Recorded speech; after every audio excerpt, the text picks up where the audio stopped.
¿no? La cultura material, y que un poco pues, la cultura material es todo, ¿no? Es la ropa que traen puesta, el iPhone que estás sujetando, todo lo que vemos aquí, bla, bla, bla. Pero que en realidad le puedes preguntar a la cultura material para que se vuelva como un documento o algo con lo que puedes trabajar y a lo mejor a partir de ahí crear o recrear. Entonces, los estudios culturales a mí al menos me ayudan mucho como a pensar en lo diferente, en lo alternativo, en las contraculturas, en lo subterráneo, en lo mainstream y sobre todo a poder como intentar hacer como un conecte, ¿no? Engarzar como ciertos discursos o eslabones discursivos diferentes. Entonces empecé a dar clases cuando regresé a México y pues dar clases aprendí que lo más importante siempre es como ser empático, ¿no? Primero no tenía un grupo de historia, después empecé a dar clases de historia a comunicólogos y economistas, que es una clase que pues, como que el nombre ya de entrada es bastante negativo, se llama Problemas Contemporáneos del Mundo. Y bueno, pues es un curso monográfico y trata los temas como de finales del siglo XIX al siglo XXI, y pues lo que es como medianamente grave este tema es que el eje temático es siempre la violencia y la violencia que da la tecnología, y un poco como a partir de ahí tienes que entender mucho de lo que pasa ahora. Entonces siento que con mi grupo hemos aprendido mucho, como no solamente como personas y cómo comportarte en un espacio académico y de clases y tal, pues con tus fuentes, con las personas con las que trabajas y tal, pues a lo mejor hasta ya pierdes un poco como la distancia que necesitas con el discurso y tal, y pues aquí es muy importante. Entonces, cuando eres empático, por ejemplo, con un tema tan triste y tan chafa como es la guerra, ¿no? La Gran Guerra o la Primera Guerra Mundial, que es como los primeros temas, a la gente o a mi gente le hace mucho ruido saber que el mayor número de muertos en la guerra fueron como la generación entre 18 y 35 años más o menos. Entonces, por ahí adelante tengo una imagen de Ruby Bridges, entonces igual cuando llegue mejor explico eso. Yo creo que la empatía te sirve para sensibilizar y permite lograr de forma más sencilla y posiblemente más abierta que el otro pueda responder o entender un poco cuál es tu postura, ¿no? Entonces, así te cae un poco el 20 a lo mejor a qué responde el arte pop o en qué consistía el realismo mágico y por qué todavía es vigente, ¿no? Y también que frases como esta de Virginia Woolf de a lo largo de la historia anónimo es casi siempre una mujer, sigue teniendo tanto sentido en el siglo XXI, ¿no? Entonces, pues no sé, la Gran Guerra, que era, o sea, todo el mundo pensaba que después de la Primera Guerra Mundial ya nunca más iba a haber guerra, ¿no? Entonces, la idea de la Gran Guerra, o como el moto de la Gran Guerra era la guerra que va a acabar con todas las guerras, ¿no? Entonces, pues la gente ahí después se daba un poco de topes, porque no solamente no acabó con las guerras, sino que a partir de esto empezaron a crear como una serie de tecnologías pensadas solamente en términos bélicos, ¿no? O sea, no solamente gases o armas, incluso, no sé, ropa, coches, zapatos, impermeables que pudieran aguantar mucho tiempo y que además fueran lo suficientemente ligeros para que caminaras y tal. Entonces, el punto es que creo que la guerra y el siglo XX y después del siglo XXI un poco cambian nuestra percepción ante todo lo que pasa, un poco lo que producen, porque el miedo de otra manera se empieza a volver como algo muy cotidiano, ¿no? Entonces, el hecho de tener miedo ante, supongo que la vida y la cotidianidad y tal, pues se va a empezar a manifestar de otras maneras, ¿no? A lo mejor más adelante de la Primera Guerra Mundial y después del triunfo de la Revolución Rusa, pues alguno de ustedes pudo haber sido un espía. Yo no podría ni siquiera estar hablando si regresábamos al pasado. O no sé, ahora que hay CCTVs en todos lados, entonces como que el miedo se vuelve una parte central. Bueno, aquí no hay, pero en casi todos lados hay cámaras. Otro punto muy importante un poco como para entender este futuro posible y holístico para mí es esto que dice Mandela de la educación. Es el arma más fuerte y poderosa para cambiar el mundo. Y él un poco hace referencia a esto diciendo como que si la gente que está en Sudáfrica cuando él estaba creciendo y tal hubiera tenido como un conocimiento más amplio y más empático de la otra edad y de lo diferente, a lo mejor no habría habido apartheid, o habría durado menos, o habría sido menos cruel, o un montón de cosas, ¿no? También una escritora africana, nigeriana, o sea, nigeriana más bien, que se llama Chimamanda Adichie, que ahora está muy de moda porque Beyoncé la citó en una de sus canciones. Ella habla siempre de como el peligro de la historia única, ¿no? Que solamente tengas como una versión de las cosas, y porque es importante estar sensibilizado y entender un poco qué es lo que hay alrededor. Entonces creo que la sensibilización es un poco algo, una herencia de alguna forma que muchos movimientos sociales nos dan a algunas personas, y un poco con base en ella podemos empezar a reflexionar sobre el pasado y pensar qué es lo que nos toca hacer, dejar de hacer o simplemente orbitar, ¿no? Entonces, pues no sé si empiezo con las imágenes, a lo mejor. Bueno, no sé ustedes qué hagan. Él es historiador, el chico de atrás que se llama Fer, y Adolfo es ingeniero y Juan es diseñador textil, y ustedes no sé qué hagan. Bueno, ustedes dos son los de medios, supongo. Ustedes no sé qué hagan en la vida. ¿Mande? Yo soy ingeniero y economista. Ingeniero y economista. ¿Y tú también? Yo Finanzas. ¿Y ustedes? Yo soy diseñador. Diseñadores, perfecto. Bueno, pues más o menos estamos en una órbita muy disímil, pero igual y nos aterriza de alguna manera. Pues no sé, seguramente en sus clases de historia de la vida se pueden acordar un poquito de lo que pasaba en el siglo XX, ¿no? Y el siglo XX es como, sin duda alguna, o según dicen muchos, el siglo más violento en la historia de la historia, ¿no? Entonces hablamos de que en la Primera Guerra Mundial hay cifras que llegan hasta 40 millones y después, 25 años después, le aumentan 70 millones solamente en Europa, sin contar las personas que murieron en la caída o por enfermedades acaecidas después de las bombas atómicas de Hiroshima y Nagasaki, Vietnam, no sé, las guerras de los dictadores latinoamericanos en los 70s, 80s, lo que pasa ahora con los desaparecidos y tal, y un poco cómo toda esta violencia es facilitada por el uso de ciertas armas que se crearon en ese momento y tal, ¿no? Entonces, pues bueno, el siglo XX un poco nos da muchísimas cosas, ¿no? Cosas muy increíbles como toda esta tecnología y todos estos aspectos nuevos de los cuales podemos formar parte, acortar distancias, enterarte un poco qué pasa en un lugar, aunque estés muy lejos y tal, pero pues también es como muy importante tener claro que esto está bastante mediado, ¿no? Porque no sabemos muy bien quién es esta mano invisible que se habla desde hace mucho tiempo, que mueve y controla todo, porque ahora creo que el chivo expiatorio favorito es Trump, o ISIS y la islamofobia, o cualquier otro sujeto que se les pueda ocurrir, generalmente hombre, desafortunadamente. Pero bueno, el punto es, pues con el siglo XX y después de la Segunda Guerra Mundial empieza este periodo como 45, un poco más de años, poquititos más, que se llama la Guerra Fría, y un poco esta ponencia, bueno, esta plática, se fueron formando algunos espacios, muchos muy violentos, muchos no tan violentos, muchos decidieron dejar el miedo de lado y poder hacer lo que tenían que hacer con lo poco o mucho que tuvieran.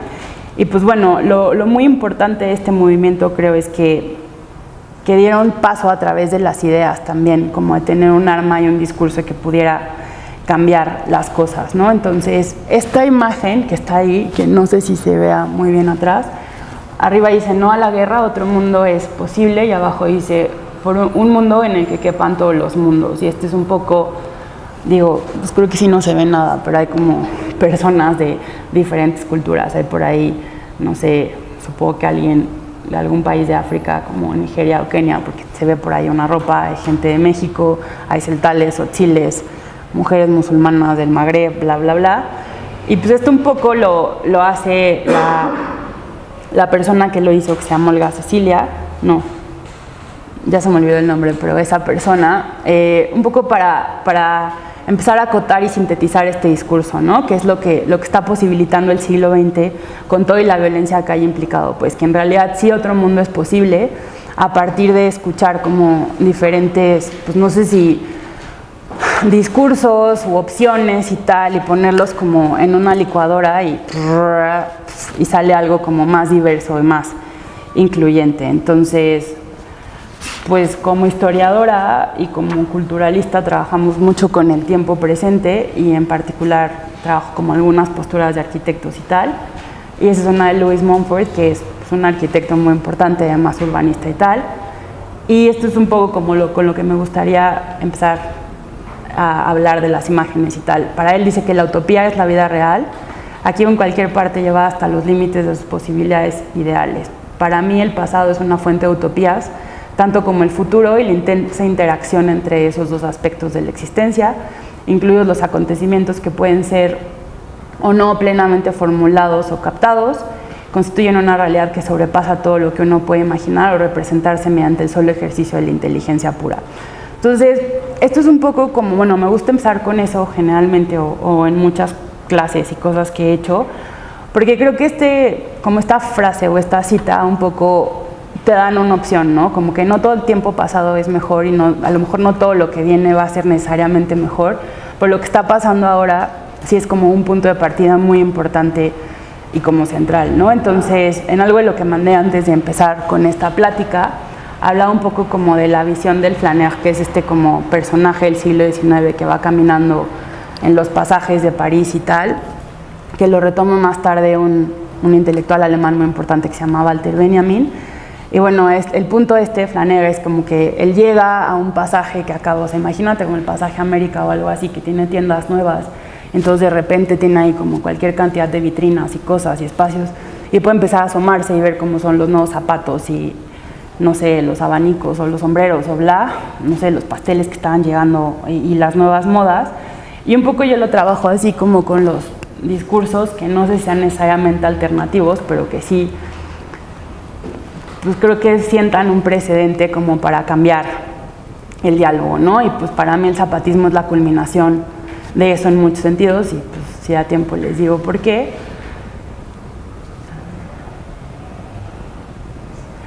Y esto es un poco uno de los diálogos o de las citas más fuertes en el tiempo de la Guerra Fría, ¿no? Entonces, la gente ya empieza a estar un poco harta de lo que está pasando. Ya se dieron cuenta que ni la Primera ni la Segunda Guerra Mundial y ni el comunismo, que todo el mundo tenía tanta fe, está cambiando las cosas, ¿no? Entonces, la gente ya se dio cuenta que nada de lo que se habían planteado estaba cambiando mucho, ¿no? Entonces, muchos estaban muy tristes porque pensaban que mandaron a sus hijos a una guerra que no cambió nada. Muchos otros estaban todavía más tristes porque dejaron todo lo que tenían en sus casas para ir a Moscú a estudiar un nuevo discurso que tampoco cambió el mundo. Y entonces salieron a la calle, y salieron a la calle de muchas maneras. Por eso dice acá que no se trata de tomar el poder y sustituirlo por otro. Tenían algo que decir y algo que escribir. Entonces no les importaba mucho que solo querían como que la gente los empezara a escuchar de alguna u otra manera. Y bueno, pues seguro ya lo conocen todos, es la libertad guiando al pueblo, que es como la síntesis de la Revolución Francesa en un cuadro, ¿no? Y eso también es un poco como el inicio de muchos movimientos sociales que no necesariamente surgen como de grupos ilustrados, ni mucho menos, porque generalmente muchas de las personas que documentan otros discursos lo mencionan todo el tiempo. Entonces, pues para hablar como de estas cultura material, el presente y sus alternativas para un futuro holístico y tal, a mí me gusta mucho pensar en el reconocimiento como un punto de partida base para todo, ¿no? A mí me gusta un poco más en inglés, como acknowledge, me gusta un poco más que reconocimiento, porque creo que es bastante más completo, ¿no? O sea, no se trata solamente como de literal, y valga la redundancia, reconocer, pues, pero también es como mostrar cierto respeto de alguna forma y ayudar a empezar como un diálogo de validación y tal. Pues bueno, para el discurso alternativo no importa mucho cuál sea como tu background, ¿no? Puede ser proletario, puede ser burgués, puede ser cualquier cosa, pero el punto es que todo el tiempo estamos creando y que muchas veces somos demasiado ingenuos sobre el poder y la capacidad creativa que tenemos todos como humanos y, bueno, como personas. Entonces, este es un cuadro que pinta Nevinson después de la Primera Guerra Mundial.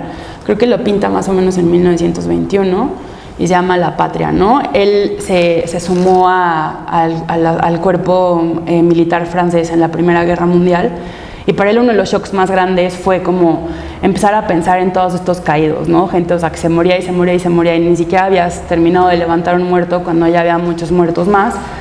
Y un poco sirve como de reflexión para el futuro de la guerra. Y mucha gente como él, que además al pobre le tocaron vivir las dos guerras y muere justo al final o poco tiempo después de la Segunda Guerra Mundial, empiezan a hablar de esto, ¿no? Y a partir de pinturas como esta surgen otros movimientos, como a lo mejor el situacionista internacional y tal, que pues más bien toman los objetos que ya existen y tratan de desacademizar el arte que hay hasta ese punto, ¿no?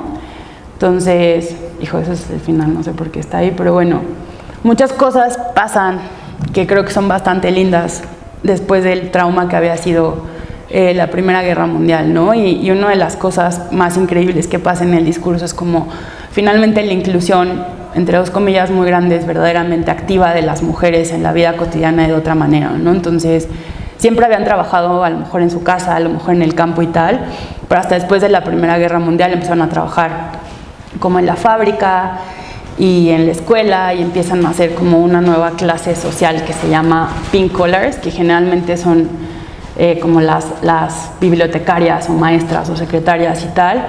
Y pues también con ello viene como una nueva revolución, que es como la revolución en el vestido, que esto es bastante dramático. Digo, incluso hay países que sería dramático todavía salir a la calle así, ¿no? Pero sí, más o menos 15 años antes, todas tenían que llevar un cuello victoriano y una falda que te tapara el tobillo, y que en el 21 pudiera salir casi así o semi así a la calle, pues es un logro bastante grande, ¿no? Y aquí voy a hacer un salto temporal enorme. Y bueno, este es uno como de los ejemplos de cultura material que a mí me gustan mucho, porque de hecho yo también me enteré un poco después a qué hacía referencia. Esto lo mandó a hacer Churchill cuando llega a ser primer ministro. Y bueno, el punto es, como ustedes bien saben y se acordarán por ahí de la historia de la invasión y del bombardeo alemán en Londres principalmente, pero sobre todo en el sur de la isla británica, todo el mundo estaba seguro que la guerra se iba a perder, ¿no? Que ellos no iban a tener ningún lugar ni nada que hacer frente a estos bombarderos alemanes gigantes y tal. Y de pronto este señor, con un discurso que como que hizo mucho appeal, que le gustó mucho a la gente, además de hablar en el radio y decir otras cosas, él y su equipo decidieron hacer campañas como esta, y estas se ponían en el metro. Entonces, no sé si sepan, pero el metro era como uno de los lugares más importantes para refugiarte de las bombas. Era como el refugio antibombas. Y pues bueno, aquí dice Keep Calm and Carry On. Después una chica lo descubrió más o menos en el 2009-2010 y lo hizo muy popular y pues como muy hipster, ¿no? Entonces, hasta hace relativamente poco había muchas campañas que referían a esto, pero contextualizándolo, pues es como un ejemplo de la cultura material muy importante de ese tiempo de guerra, ¿no? Y aquí ya empieza un poco más con, esto no es evidentemente una producción material, pero es una producción social. Ella es Rosa Parks. Este es el centenario y los 50 años de la muerte de Martin Luther King, entonces está hablando otra vez mucho de ella. Sí, santos, ¿quién es Rosa Parks, no? Bueno, ella es la señora que empieza el boicot de los autobuses, que se sienta en un lugar designado para blancos, y a partir de ella empieza el movimiento de segregación, ¿no? Es como la mommy o la abuela del movimiento de segregación. Y es muy, muy, muy importante porque esta imagen, así como la del Che Guevara que todos conocemos, que está como en el balcón y tal, también es una imagen bastante icónica para este movimiento y que se vuelve parte como de la cultura producida y materializada en algo de este movimiento, ¿no? Entonces, ella es Rosa y después sigue esta niñita que es Ruby Bridges. Esa niñita ahí tiene 6 años. Ella fue la primera niña que pudo venir a una escuela que todavía no es desegregada como tal, y en teoría ya empieza la desegregación. Las personas que le están acompañando eran los guardias de Kennedy, que tenían muchísimo miedo que le iba a ir tan mal y lo que la gente le podía hacer, que hicieron que fuera con guardia presidencial. Entonces, ¿por qué es importante esta niña y esta imagen y tal? Porque esa niña también va a empezar como un nuevo discurso de narrativa. Ya todavía está viva, tiene la edad de tener 63 años ahora, o estar por cumplir 63. Pues a partir de esta, como el primer gran pintor, que a lo mejor si no hubiera habido Primera y Segunda Guerra Mundial no habría dado chance a Estados Unidos que tuviera este discurso y tal, que se llama Norman Rockwell, pinta este cuadro, ¿no? Que este cuadro ahora está en la Oficina Oval. Bueno, Obama lo cambió a la Oficina Oval, no sé si Trump lo haya quitado, pero hace un poco referencia a este día, ¿no? Entonces es la llegada de una niña que todo el mundo considera bastante peligrosa porque pues qué oso ir con negros a la escuela o lo que sea que puede implicar, y un poco como esta niña se va a empezar a volver parte del discurso y se va a tener que hacer tan cotidiana que el pintor o el primer gran pintor que muchos ubican como narrador la toma en cuenta, ¿no? Entonces, digo, aquí no se nota mucho, pero aquí atrás dice nigger, creo, no sé si lo pueden ver, y por aquí abajo dice otra cosa que hace referencia a esto, ¿no?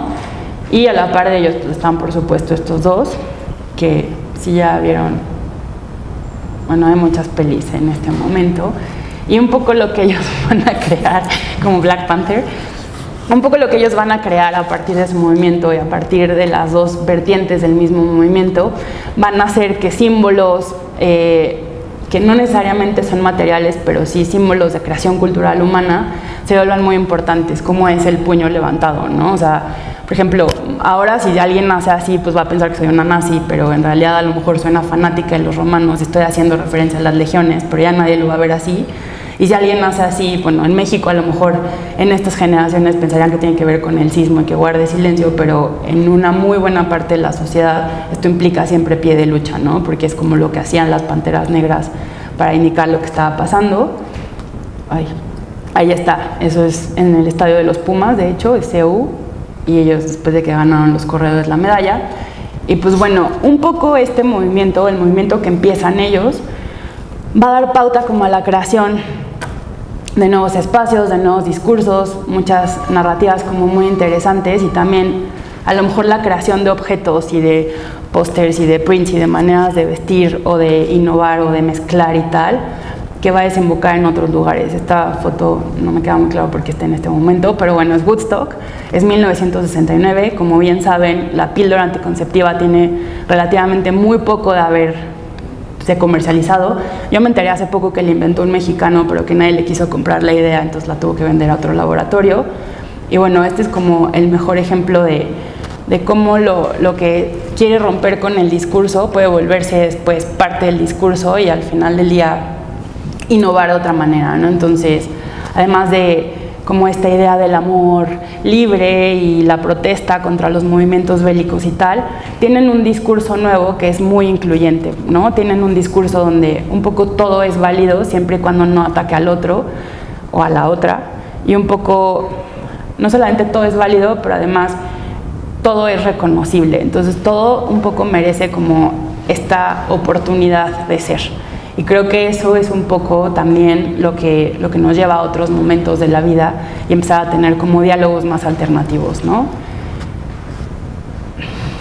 Uno de los diálogos alternativos fue este, que es una revolución que es en realidad una revolución 100% burguesa. Fidel era un burgués y Ernesto Guevara, que ni siquiera es cubano, pero tiene mucho que ver con lo que pasa, y esto es justo la entrada, ¿no? Entonces, a partir de esto, todas las personas que estaban muy decepcionadas de lo que pasaba en la Unión Soviética van a tener otra vez una esperanza, ¿no? Entonces, esta imagen y la imagen del Che Guevara en particular se vuelven como imágenes centrales para una nueva generación que está luchando desde 1963 más o menos por un cambio y una apertura mundial, ¿no? Entonces, esa foto la puse porque me gusta mucho en realidad, ¿no? Tiene una avenida América Latina a empezar a hacer como otros mundos posibles, ¿no?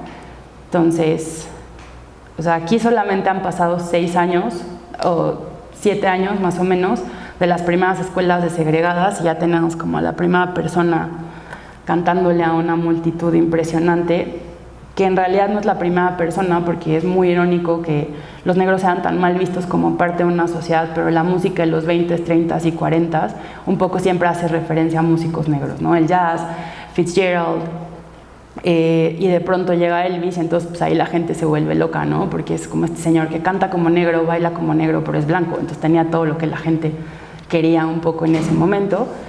Y como con esta nueva idea de apertura y reconocimiento y tal, Hendrix lo puede hacer siendo él y no cantando como lo que la gente espera escuchar y tal. Entonces está pasando esto. Y otra parte de la cultura material que está haciendo, no sé si necesariamente sea crítica, no sé a ustedes qué les parezca que sea lo que haga Warhol. Algunos le dan la lectura de crítico, otros le dan la lectura como de conforme o conformista, otros le dan la lectura simple y sencillamente a alguien que le gusta vender y vende muy bien, pero pues con esto y la reproducción masiva de imágenes y de aspectos y de vida y tal, él empieza a hacer como muchas cosas, ¿no? Esta es la Marilyn y por ahí tiene las latas y tiene pues cualquier cosa. Dicen por ahí que es más padre si ves como la actividad que hace en términos de cine y tal, que es bastante más alternativa, pero esto es generalmente lo que ves. Y pues el punto es que, o sea, lo que quiero rescatar un poco con este futuro holístico y tal, es como pensar qué pasa con el discurso que no está respondiendo, no le está dando el espacio a todas las personas, ¿no? O que las personas creen necesitar. Entonces, mientras ellos están teniendo mucho éxito vendiendo y vendiendo y vendiendo, surgen estos otros chicos, ¿no? Que son los punks y que empiezan con esta ideología del DIY y ocupar y tal, hasta que después ellos se convierten o se conforman otra vez con el sistema. Creo que hace 6 años, un poco más o un poco menos, el Met tiene como esta gran exposición de punks, que si algún como punk que luchó mucho por ser punk en esta época estuviera vivo, pues diría como, oye, ¿qué está pasando aquí? ¿No? Ya me conformé con el sistema. Y mientras ellos están haciendo lo suyo, en otro lado, solamente con pancartas y pañuelos blancos, estas otras señoras, que ahora son, pues yo creo que las bisabuelas, algunas ya están muertas, madres de mediana edad o abuelas muy jóvenes, empiezan a marchar como por toda esta gente que está desapareciendo en su ciudad a manos de la dictadura, ¿no? Entonces a preguntarse dónde están los niños y a volverse un poco como ícono para muchos movimientos posteriores, ¿no? Entonces ahora, bueno, cuando acababa de ser Ayotzinapa, una de las abuelas fundadoras vino a muchos de los mítines y tal, y decía justo como qué es lo que pasa con este discurso que niega y que oprime, y por qué es importante darle voz a los que no tienen voz, ¿no? Y ellas, que son unas de mis favoritas, que son las Guerrilla Girls, y lo que hacen un poco como alternativa, o lo que empiezan a hacer, es pensar el lugar de las mujeres que no sea como Georgia O'Keeffe pintando florecitas y tal, ¿no? Tienen como un discurso bastante más contestatario y bastante más activo, ¿no? Entonces lo que ellas hacen, bueno, todas son mujeres afro, todas son afrodescendientes y se llaman Guerrilla Girls, que es un poco como un juego de palabras entre guerrilla y gorila, y siempre tienen, o sea, también es como esta parte de mantener el anonimato y tal, siempre tienen esa máscara de gorilas, y ellas un poco abogaban como por la necesidad de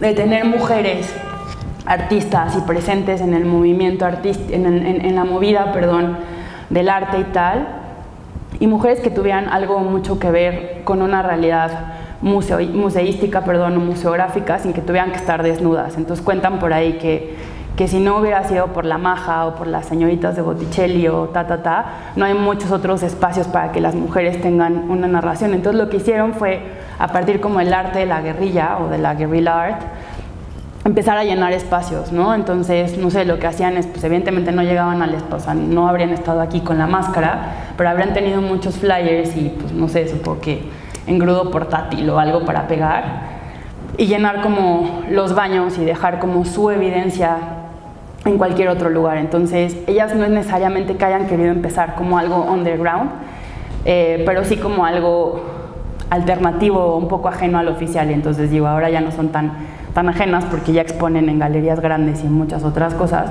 pero un poco sí empezaron a poner sobre el debate tanto académico como artístico cuál es el lugar que las mujeres realmente pueden ocupar en el arte, ¿no? Entonces creo que son bastante importantes en ese sentido. Y bueno, eso es un poco lo que les digo. Hay menos del 4% de artistas son mujeres en el arte moderno, y el 76% de mujeres siempre están desnudas, ¿no? Entonces, pues es un poco como el arte del pasado. Y luego esta otra señora que también, un poco muy a la par y gracias al debate feminista, y sobre todo al debate feminista de la segunda oleada y tal, creo que esta chica es como una chica muy interesante porque ella estudia en Oxford y tiene como un super degree y está casada. Entonces un día pues creo que ya no estaba tan feliz de estar casada y se dio cuenta que tenía una buena cámara. Entonces por alguna razón extraña de la vida fue a Brooklyn y al Bronx y a Harlem y tal, y se dio cuenta que en todos estos 3 lugares había un espacio común o un lugar muy común, que era el graffiti. Había escuchado que en Francia algunos jóvenes de los barrios más lejanos al centro de París están también empezando a rayar cosas, pero no sabía muy bien qué. Entonces un día viene y dice, pues si tengo una cámara voy a tomar fotos. No estoy muy segura si ese es su coche, pero tiene un coche muy parecido a ese, y lo que hace es estacionarlo afuera de una estación de metro que la lleva a un lugar donde una mujer blanca no es como muy bienvenida, y empezar a tomar fotos primero de los trenes, del metro, pues, después de las paredes, y un buen de gente se le empieza a acercar y le dice como, oye, ¿tú por qué estás aquí, no? ¿Por qué tomas las fotos? Y él le dice justo como, pues a mí me parece que lo que estás haciendo es muy bonito y me gustaría como poder documentarlo. Entonces, por ahí dicen que gracias a ella el graffiti se vuelve como este objeto de comodidad y este lugar como tan común que ahora todo el mundo evoca y como que es un poco políticamente incorrecto que en el siglo XXI no te guste el graffiti, ¿no? O sea, a todo el mundo le gusta Banksy, a todo el mundo le gusta Lee Quiñones y vamos a ver Old City Canvas y todas estas cosas. Y pues por ahí dicen que mucho le debemos a ella y a mí me parece que pues sí es muy importante lo que hizo porque al final del día, bueno, no sé si a lo mejor ya estoy descontextualizando mucho, pero hizo esta tarea de reconocimiento, ¿no? Y como de acknowledge, como de saber quién es el otro o al menos un poco tratar de entender por qué el otro hace lo que hace. Entonces ahí un poco también se da cuenta que todos estos otros serían lo que a lo mejor ahora llamamos ninis, son todos chicos en su mayoría de de segunda o tercera generación de migrantes de Puerto Rico, de algún país de África, bueno, afrodescendientes, porque es como africano, es un poco injusto, ¿no?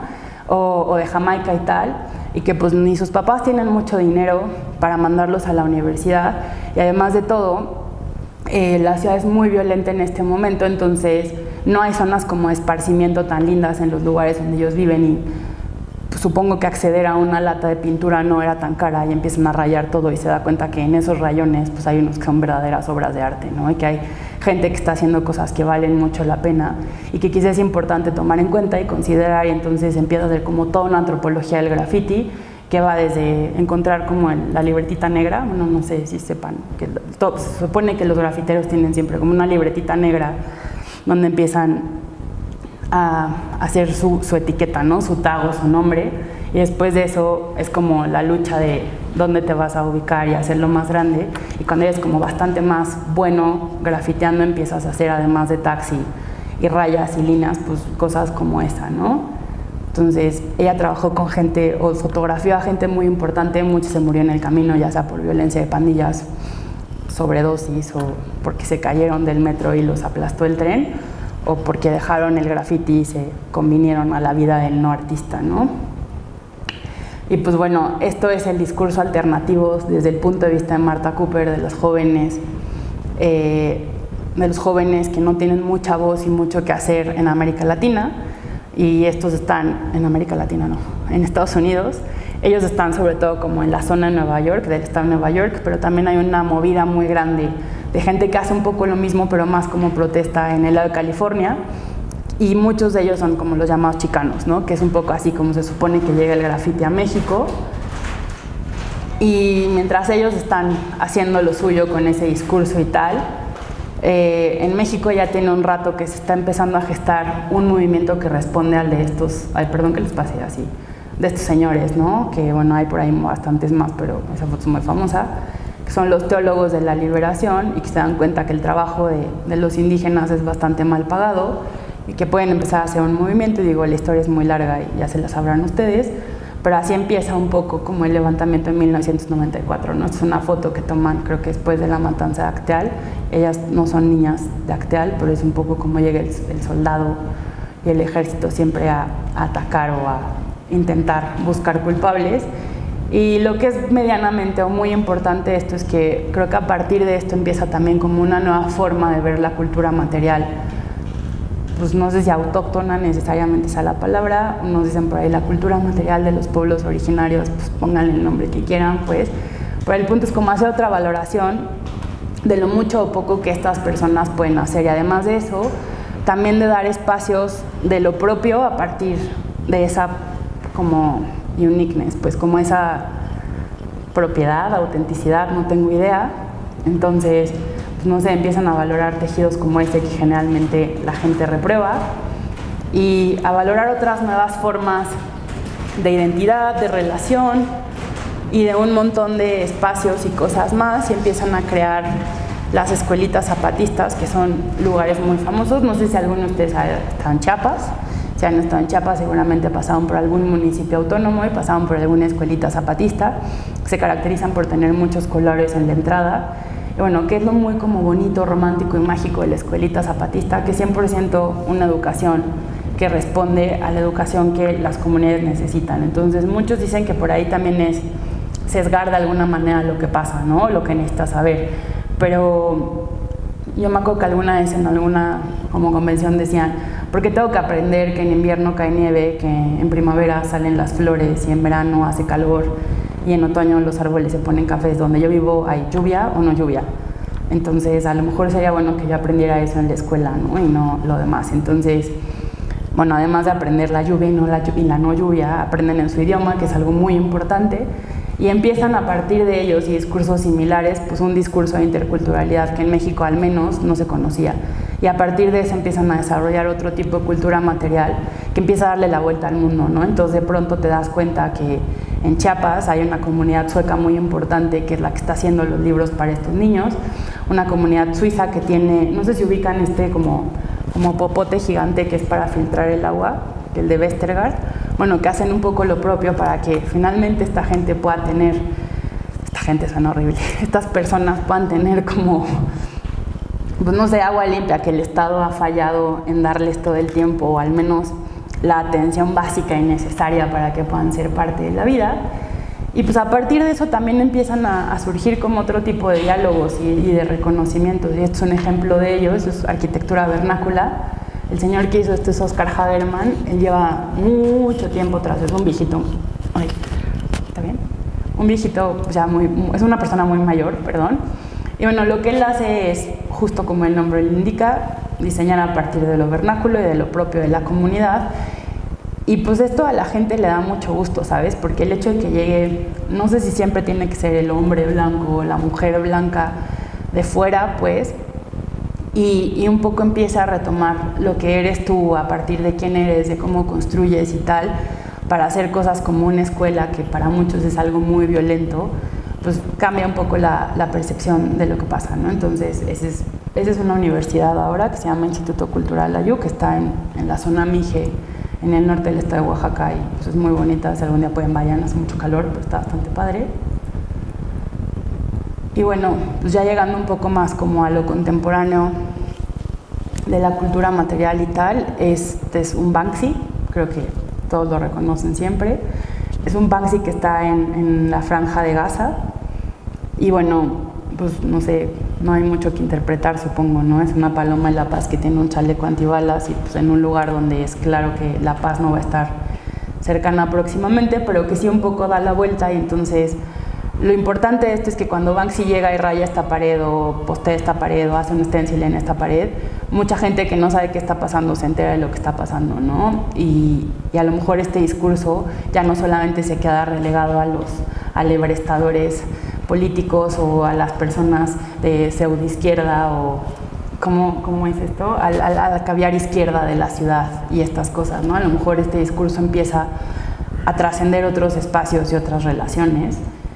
Pues bueno, a mí ese me gusta mucho, y esto es por el que la acusan de ser un copión del francés Blake le Rat, que además Banksy empieza haciendo muchas ratas, pero hay pues una alegoría diferente.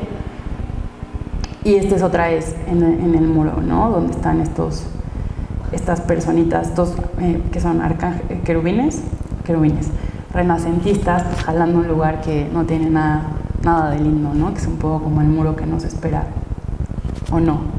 Y este sí es nuestro, bueno, el muro de México. Este es en Tecate. Y bueno, esto a mí me gusta mucho, esto es arte efímero y fue planeado para que durara solamente 2 meses, lo hace un francés que se llama JR. ¿Y por qué es medianamente importante Quiquito o no muy importante? No sé si ustedes sepan un poco cómo funciona, además de contener gente y tal. Hay muchas familias que están en el lado mexicano y que quedaron divididas y están en el otro lado, entonces muchas veces es muy raro porque vienen el fin de semana y tienen literal como pues no sé, un picnic pues, pero con gente de los dos lados del muro, ¿no? Que a lo mejor ya son amigos, la misma familia, lo que sea. Y él un poco lo que hizo fue esto, ¿no? Como esto que a mí me había llamado mucho la atención cuando yo había estado haciendo el servicio social, que era el sentido de comunidad. Él quiso hacer otra vez como un poco la idea de este stencil, era como crear comunidad a partir de algo que está dividido física y supongo que en muchos más niveles de entrada, ¿no? Entonces cuando decidieron que esta pieza tenía que quitarse, hicieron un picnic gigante de los dos lados. Entonces del lado mexicano había un mariachi, del otro lado había unos que tocaban tambora, y entonces el de acá cantaba una cosa y el del otro lado le contestaba, y la Border Patrol estaba como muy tensa porque pues están pasando cosas, ¿no? Y pues eso no puede pasar si estás en un lugar, y un poco es lo que pasa en el muro de Tijuana, que está en el mar, ¿no? Antes había como colectivos de artistas y tal se juntaban y había batucadas que tocaban como pam, pam, pam, y el del otro lado le tenía que contestar, o llegaban con los avioncitos estos inalámbricos. Entonces, pues ahí sí se asustaban mucho porque estaba el piloto del avioncito inalámbrico de control remoto. ¿Cómo se llaman estos aviones? ¿Inalámbricos? Ok. Estaban en el lado gringo y lo pasaban al lado mexicano, y luego estaban en el lado mexicano y lo pasaban al lado gringo, y esto era como una manera muy pacífica y muy extraña para muchos de hacer protesta a través de los productos cotidianos y culturales que ya tenemos, ¿no? Y bueno, esto es también trabajo de JR. A mí me gusta mucho porque en realidad, no sé si lo ubiquen, sepan cómo es su cara, los que no. Bueno, al final podemos buscar una imagen. Este es un cuate que en realidad no sabemos bien a bien cómo es su cara porque siempre tiene lentes de sol y sombrerito, y pues en Google no hay imágenes de cuando no está así. Según yo es árabe, seguramente argelino o tunecino, o de algún lugar del Magreb. Y el punto es que este cuate lo que hacía, o lo que empezó a hacer, primero hacía graffiti, a veces rayaba en París, y después se dio cuenta que pues, él no era muy buen artista o no era muy buen dibujante, ¿no? O escritor más bien. Entonces tenía una cámara, y lo que empezó a hacer con su cámara fue evidentemente a tomar fotos, y después imprimía las fotos y las hacía grande en una fotocopiadora Xerox, ¿no? Entonces después se dio cuenta que pues no nada más podía fotografiar a sus amigos, sino a más personas.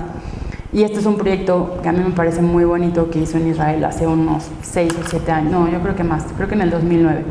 Entonces un poco lo que él hizo fue buscar como a un taxista palestino y a un taxista israelí, a un estilista palestino igual. Entonces buscaba siempre a las personas de la misma profesión y que además fueran como evidentemente descendientes semitas, pues que fueran todos como árabes alike, ¿no? Y un poco lo que hace cuando lo imprime es pone en los dos lados de los muros como las mismas impresiones, y le dice a la gente como, oye, ¿tú qué crees que él sea? No, pues un chef. Órale, ¿te parece que es judío o que es árabe? No, pues me parece que es judío, y resulta que pues a los judíos les puso árabes y al revés. Entonces pues él un poco empieza a hablar aquí como otra manera de reconocimiento, ¿no? Como este reconocimiento simple pues y como feliz, y donde a lo mejor con una imagen tan chiquita las personas podían ser capaces de por un segundo mirar al otro como una persona y no como este enemigo que llevaba desde 1947 siendo la persona que más tenía, ¿no? Por ahí los árabes siempre dicen que un judío, no importa dónde lo vea, piensa que va a tener, un judío israelí en particular, que va a tener un cinturón de explosivos, ¿no? Y los palestinos piensan que pues, el otro va a ser necesariamente, bueno, que no siempre es así, este opresor que no le deja como ser libre y tal. Entonces lo que él hace a mí me parece que es una tarea de reconocimiento, pues a lo mejor muy simple pero muy bonita. Y aquí están un poco más grandes, entonces, bueno, el de aquí es ortodoxo, entonces el de hasta allá es un judío ortodoxo, entonces por eso él sí va a ser blanco y tal, pero el resto de las personas en sus retratos son generalmente de piel un poco más oscura. Y pues bueno, el punto es que aquí hay judíos y árabes y del otro lado es lo mismo, pero nadie sabe quién es quién. Entonces al final él les hacía la broma como, pues ya ves, si son lo mismo, porque viven del chongo, ¿no? Y pues ese es justo el muro de Tijuana, antes de que lo cambiaran en algún evento teatral y tal. Y bueno, no sé por qué puse esa imagen, porque en realidad esa no era la que quería. Pero este es DiCaprio en una de las protestas por la línea, el oleoducto en Dakota del Norte, que iba a cruzar como tierra sagrada y tal. Y bueno, este movimiento fue muy importante independientemente de que DiCaprio no hubiera sido parte de él, pero lo que fue más importante, a lo mejor ahora ya no nos hace mucho sentido, pero fue la primera vez que todas las tribus del norte de Estados Unidos, ellos le dicen bury the hatchet, que es como enterrar el hacha cuando estás en paz. Y fue como la primera vez que digo, evidentemente hacía mucho tiempo no estaban en guerra ni nada, pero enterraron todos el hacha para unirse ante esta invasión como del espacio sagrado que es la tierra y tal. Y él un poco se vuelve vocero no solamente de este movimiento, porque es un movimiento que claramente apela a la ecología, pero también es como un movimiento de los 100 voz, ¿no? Si vieron el Oscar cuando haya ganado, creo que fue hace 2 años, empieza un poco apelando a esto, ¿no? Como a los pueblos indígenas, que cada vez el cambio climático, les amenaza más y más y más. Y pues bueno, que yo vaya a esta marcha no hace una gran diferencia, a lo mejor para mí, para el que va conmigo, pero que él vaya a esa marcha pues sí hace toda la diferencia, porque esa foto, que también es parte de la cultura impresa y la cultura material y tal, está en muchos aspectos, en muchos lugares que la vuelve realmente importante, ¿no? Está también la niña esta que, no sé cómo se llama, que sale en las películas de Divergente. Bueno, pues una niña ahí muy famosa, vean Divergente después, que además ella fue una de las primeras que encarcelaron, y pues que encarcelen a esa niña hace ruido, ¿no? Y hace que toda la gente voltee a ver qué es lo que está pasando aquí realmente. Y bueno, esto no importa ahora. Este es otra vez JR y empieza a ser como un poco... Cuando el problema sirio se vuelve un problema muy visible para todos y empiezan a hablar de la migración y qué va a pasar con este número infinito de migrantes que parecen no dejar salud de llegar y de moverse y tal, pues hace como cosas como esta muy cerca de Ellis Island, ¿no? Dice, pues el mundo es al final del día, el mundo de los migrantes, no hay por qué tener miedo, porque al final a partir de esto construimos, deconstruimos, volvemos a construir, bla, bla, bla, bla, bla. Entonces, porque es realmente importante como este reconocimiento del otro y también un poco este reconocimiento de la historia y saber traerla como a lo que somos ahora, ¿no? Al tiempo presente, que ya se acabó además. Y bueno, este es un proyecto que a mí se me hace muy bonito. Es de muchos artistas callejeros principalmente. En lo de allá, bueno, en la foto de la derecha se ve una cara. Esa es una cara de un señor portugués que se llama Bills. Lo que él hace no es graffiti propiamente, en realidad ya es arte urbano porque casi siempre es comisionado, pero él ya tiene un como método muy interesante porque lo que hace es taladrar las paredes a la inversa. Por el mercado de San Juan hay uno medio grande, muy bonito. Y bueno, esta es la imagen de un lugar que se llama Casa Amarela y pues es una favela, pero que no es muy diferente de las ciudades nuevas o ciudades perdidas de Santa Fe, por ejemplo, que aquí hay una foto, esta, ¿no? O sea, esto es Santa Fe. Si alguna vez van a Santa Fe del Sur y toman la Supervía o suben por Avenida de los Poetas, queda justo del lado derecho. Y bueno, esta imagen también le dio la vuelta al mundo, de Reuters, y habla un poco eso, ¿no? Como de la desigualdad en América Latina y un poco la desigualdad en el mundo.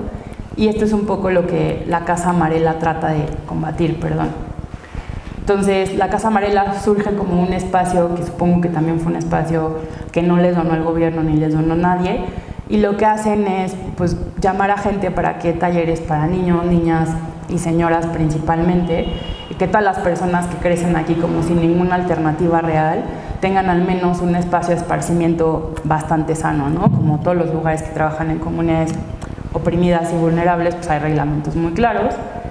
Y esto es como uno de los talleres que hacen con niños y adolescentes. Y pues lo que es como muy importante es que viene gente muy, muy famosa del mundo a darlos, ¿no? Entonces el de dibujo lo da a lo mejor los gemelos, estos dos gemeos que también hacen graffiti.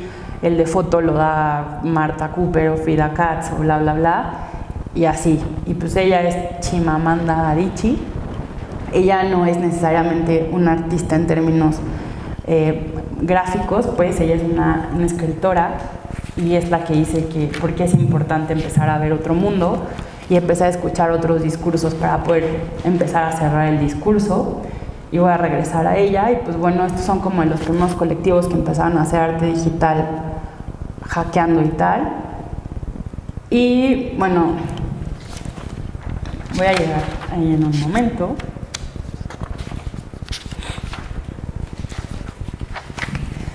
Y esto es un poco como para ir cerrando, ¿no? Yo creo sin espacio a cuestionamiento, que a través de la educación podemos cambiar el mundo. Quizá el cambio no será claro hasta dentro de muchas generaciones, pero al sensibilizarnos e informarnos algo pasa. Planteamos mejores preguntas, alternativas, y al entender la historia, al entender la historia, al realmente dejar que sus implicaciones nos transformen, estamos un poquito más cerca de lograr alguna utopía.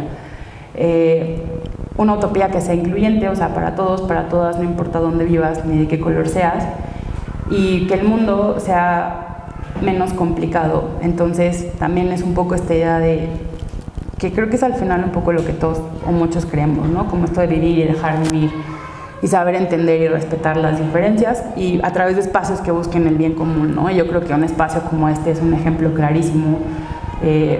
de intentar el buen vivir o el bien común y tal. Y ella nos dice que las historias importan, y muchas historias importan, ¿no? La historia ha sido usada para desposeer y dañar, pero también pueden emplearse para empoderar y humanizar. Las historias pueden romper la dignidad de la gente, pero las historias pueden también reparar dicha identidad rota. Yo, Melissa, creo que sin duda le debo mucho a la historia, como lo que soy, lo que busco, por dónde me muevo y tal.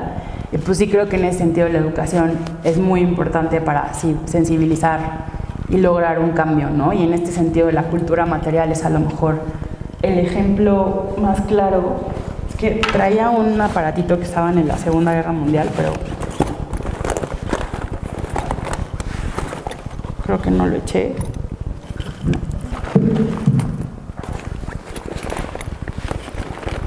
Bueno, no lo traje, pero no importa. Regresa a la cultura material, pues en ese sentido la cultura material es importante para abrir espacios contra las distopías y más bien materializar utopías, ¿no? Abstraerlas. En la Segunda Guerra Mundial, justo antes del desembarco en Normandía, inventaron un como cuadrito que suena clic, clic, clic, clic. En teoría suena como un pato. Yo para nada creo que suene un pato, pero pues gracias a ese cuadrito que mide, no sé, esto es muy chiquito, pues muchos soldados que se aventaron de los paracaídas antes de poder liberar la región norte de la Francia ocupada lograron encontrarse por eso, ¿no? Digo, ahora ya es un poco como un juego de niños. A mí me lo regalaron en una fiesta, de hecho, pero bueno, es como una reinterpretación de algo. Y pues al final del día creo que la cultura material y como estas otras partes que creamos los humanos pues sí, que creamos los humanos sí pueden ayudar como a hacer como un espacio más incluyente de lo que es la vida cotidiana, pues como a crear de verdad un espacio donde sí hay participación de todos. Y muchas veces esa participación no es como muy clara, no es como que todos los días me despierto y digo, hoy voy a cambiar el mundo, hoy voy a cambiar el mundo, o que todas las personas dicen eso, pues porque creo que no somos Pinky Cerebro, ¿no? Pero pues sí, al final del día mucho lo que haces o todo lo que haces tiene como cierto tipo de repercusiones a corto o mediano plazo.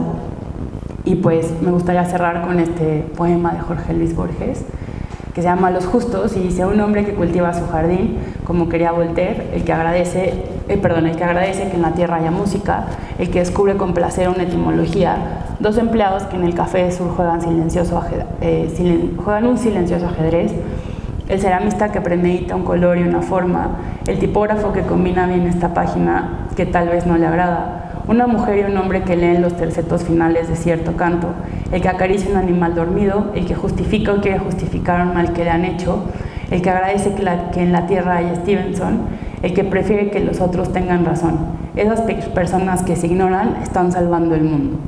Entonces, pues no sé, creo que a lo mejor es muy ambicioso pensar que en realidad está alguien salvando el mundo, porque como que la época de los grandes discursos, a lo mejor el último gran discurso en el que la gente creyó fue el comunismo, y después cuando se cayó el muro, como hace rato decía mi querido Fer, hubo un cambio por ahí, ¿no? Y entonces ese discurso un poco se hizo chiquito y a partir de ahí se empezaron a crear, o más bien muchas células sociales tuvieron como la suerte de poder nacer en el tiempo ideal y correcto para que sus voces se repliquen de otra manera, ¿no? Entonces, pues en ese sentido creo que lo que las personas producimos ahora sí pueden tener, si tenemos como la capacidad de ser lo suficientemente receptivos y empáticos, ¿no? A mí la palabra que más me gusta creo que es empatía, y a lo mejor a partir de esto sí podemos realmente crear o dar paso como a un futuro holístico.